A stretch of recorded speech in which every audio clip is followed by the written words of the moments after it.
अमरावती महानगरपालिकेच्या निवडणुकीनंतर आता शहराचं नेतृत्व कोणाकडे जाणार याकडे संपूर्ण अमरावतीचं लक्ष लागलं आहे. शुक्रवार 6 फेब्रुवारी रोजी अमरावती महानगरपालिकेच्या महापौर आणि उपमहापौर पदासाठी निवडणूक प्रक्रिया पार पडणार आहे.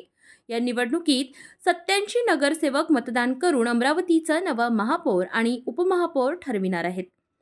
अमरावती महानगरपालिकेची सार्वत्रिक निवडणूक 15 जानेवारी रोजी पार पडली. त्याचा निकाल 16 जानेवारीला जाहीर झाला.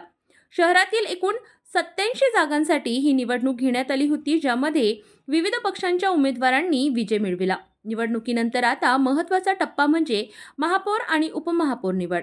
यासाठी शुक्रवार 6 फेब्रुवारी रोजी दुपारी 1 वाजता निवडणूक प्रक्रियेला सुरुवात होणार आहे. सर्वप्रथम नामनिर्देशन अर्जांची छाननी केली जाणार असून त्यानंतर उमेदवारांना नामांकन मागे घेण्यासाठी 15 मिनिटांचा कालावधी दिला जाणार आहे. यानंतर अमरावती महानगरपालिकेतील विश्वरत्न डॉक्टर बाबासाहेब आंबेडकर सभागृहात जिल्हाधिकारी आशिष एरेकर यांच्या अध्यक्षतेखाली ही निवडणूक पार पडणार आहे. या प्रक्रियेत 87 नगरसेवक हात वर करून मतदान करतील आणि अमरावती शहराचा महापौर व उपमहापौर निश्चित केला जाईल.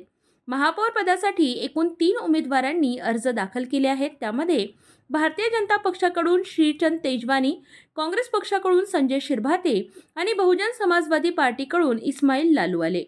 तर उपमहापौर पदासाठी देखील 3 उमेदवार रिंगणात आहेत.